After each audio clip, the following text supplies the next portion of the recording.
सभी को सादर जय श्री कृष्ण। सभी स्वस्थ रहो, व्यस्त रहो और मस्त रहो। आज हम गुरु पूर्णिमा आ रही है, 23 जुलाई शुक्रवार को गुरु पूर्णिमा है। गुरु पूर्णिमा आ रही है। इस गुरु और शिष्य के प्रगाढ़ संबंध के बारे में, गुरु और शिष्य के निश्चल प्रेम के बारे में, गुरु और शिष्य के हृदय से संबंधित, आत्मीय संबंधित, जो आत्मा से जुड़ता है गुरु से, उसके बारे में आज हम इस विषय पे चर्चा करेंगे। हमारे पुराने ऋषि मुनि, हमारे गुरु किस प्रकार से परीक्षण करते हैं। गुरु हर तरह से, सभी तरह से उसको मानसिक रूप से, शारीरिक रूप से, आर्थिक रूप से, ज्ञान के द्वारा, प्रैक्टिकल अनुभव से, थ्योरिकल अनुभव से, हर तरह के अनुभव से उसको, शिष्य को जानकारी देते हैं ताकि वह शिष्य ठोक बजा करके गुरु की कसौटी पर खरा उतर सके। अब यहाँ पे गुरु ने सभी शिष्यों को शिक्षा देते हैं। गुरु का परीक्षा का समय आता है तो शिष्य से परीक्षा लेते हैं। तो थोड़ा सा जो हमारा हिंदी का व्याकरण का जो शब्द है, उन शब्दों पे थोड़ा सा आप विशेष मंथन करें, चिंतन करें। उन शब्दों का चयन किया है। गुरु किस प्रकार से हमारा परीक्षण करते हैं, किस प्रकार से शिष्य को उसमें खरा उतरना चाहिए। जिस प्रकार से पुराने ऋषि मुनि, पुराने गुरु परीक्षण करते हैं, शायद आज के बालक उस चीज़ को समझ नहीं पाए। कविता के माध्यम से, शब्दों के माध्यम से, पर्यायवाची शब्दों के माध्यम से, व्याकरण के माध्यम से, क्योंकि आजकल इतना ज्ञान कोई भी किसी बालक में नहीं रहता है। अब यहाँ पे गुरु और शिष्य का संवाद हो रहा है। थोड़ा सा आप उसको आप जानकारी में रखें, अपने बच्चों को जानकारी दें। यह बहुत ज्ञान की चीज़ है। अगर आपको अच्छा लगता है तो प्लीज़ आपसे मेरा निवेदन है, इस चैनल को सब्सक्राइब अवश्य करें। सभी से निवेदन है, सब्सक्राइब अवश्य करें, लाइक एवं शेयर अवश्य करें। अब गुरु अपने शिष्य को आदेशित करते हैं, चेला तुम भी भर के लाना, चेला तुम भी भर के लाना, चेला भिक्षा लेके आना। पहली भिक्षा जल की लाना, नदी नाले के पास न जाना, तुम भी भर के लाना। दूसरी भिक्षा अन्न की लाना, गांव नगर के पास नहीं जाना, खेत खलियान छोड़ के लाना, तुम भी भर के लाना। तीसरी भिक्षा लकड़ी लाना, डांग पहाड़ के पास नहीं जाना, गीली सूखी छोड़ के लाना, गठरी बना के लाना। और चौथी शिक्षा गुरु ने मंगाई है मांस की, मांस लेके आना, जीव जंतु के पास मत जाना, जिंदा मुर्दा छोड़ के लाना, हंडी भर के लाना, तेरे गुरु ने मंगाई है। अब यह 4 चीज़ें मंगाई है, जल, अन्न, लकड़ी और मांस, और शर्त भी लगा दिए। अब देखना यह है कि चेला यानी शिष्य कैसे लेकर आता है, क्या लेकर आता है। इस परीक्षा में उसकी परख होती है, वह इस परीक्षा में खरा उतरता है या नहीं उतरता है, या गुरु अपने शिष्य का परीक्षण करता है। और अगर देखा जाए तो यहाँ पे गुरु और शिष्य दोनों का परीक्षण हो रहा है।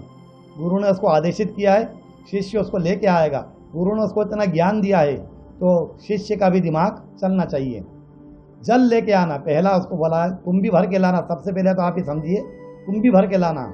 तुम भी एक प्रकार की एक लंबी सी लौकी के आकार की एक तुम्बी होती है। जिस प्रकार से लौकी होती है, आल होती है, आल लौकी जिसको कहते हैं सब्जी को, उस प्रकार का एक बड़ा पात्र होता है, और उसको तुम्बी कहते हैं। और पुराने ऋषि मुनि हमारे गुरु तुम्बी रखते थे। जल लेके आना, चेला तुम भी भर के लाना, जल लेके आना।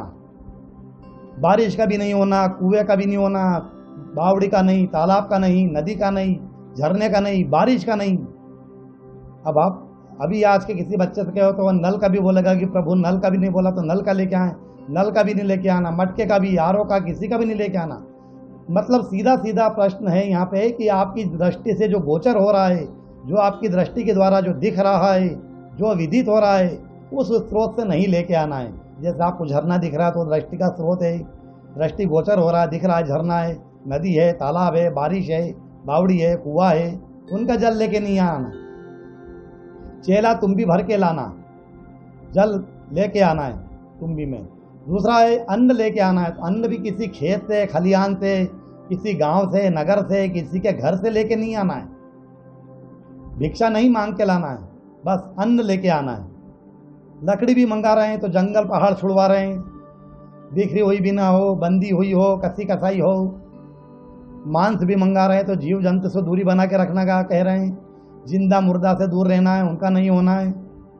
आप और हम चेले होते रहे फेल हो जाते हैं। लेकिन प्राचीन भारत में, हमारे प्राचीन देश में, प्राचीन भारत देश में, हमारे हिंदुस्तान में गुरुओं द्वारा तपा करके पका करके शिष्यों को तैयार किया जाता है। आजकल के पढ़े लिखे लोग इस चीज़ से अनभिज्ञ रहते हैं। अतः आप लोगों को इसकी जानकारी अवश्य रखना चाहिए। और फिर यह जानकारी जैसे हमें प्राप्त हुई, उनसे हमने जानकारी चाही तो उन्होंने फिर रेज करके धीरे से बताया। इन सभी का उत्तर होता है श्रीफल, नारियल। देखिए, पहले ऋषि मुनि, हमारे गुरु जहाँ आश्रम रहते थे वहाँ बर्तन नहीं रखते थे, कहीं पे भी बाहर जाने का साधन बर्तन नहीं होता था। संत सन्यासी लोकी होती है, लोकी आल होती है एक गोल तरह की, उसको तुम्बा कहते हैं, बस वही एक पात्र रखते थे और उसको भर के लाने का कह रहे हैं। अब नारियल को देखो, जल भी है तो उसमें कुएं बावड़ी, झरने, नदी, तालाब का जल भी नहीं है, उसमें अन्न भी है।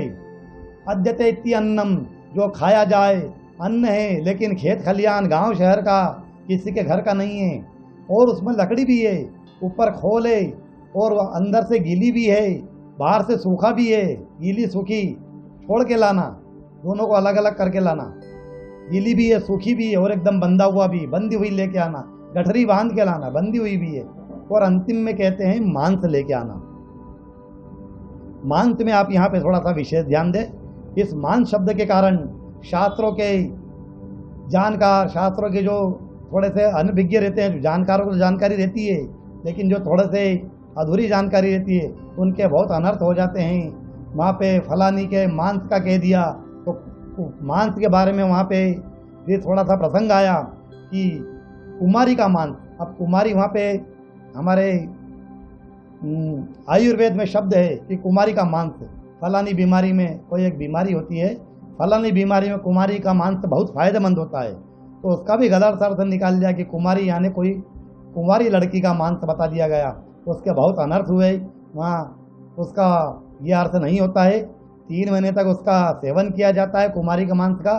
कुमारी आपको बताएं, मांस यानी कुमारी, कुमारी का मांस, कुमारी का मांस यानी एलोवेरा।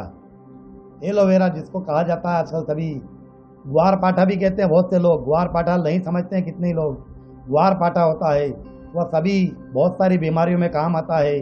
उसको सब्जी बना के भी खाया जाता है। मेरी माँ ने मुझे वो सब्जी भी बना के खिलाई उसकी, पर मुझे उसकी विधि समझ में नहीं आई कैसे क्या बनाते हैं।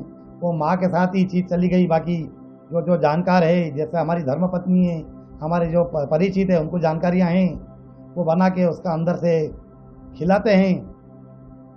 उसको खाने से बहुत फ़ायदे होते हैं, पता नहीं कितनी बीमारियों का वो फ़ायदा करता है। तो घृत कुमारी, पूरा शब्द नहीं बोलते हुए उनको कुमारी का मांस, तो उसका एक्चुअली कहते हैं घृत कुमारी। घृत कुमारी यानी ग्वार पाठा, ग्वार पाठा यानी एलोवेरा।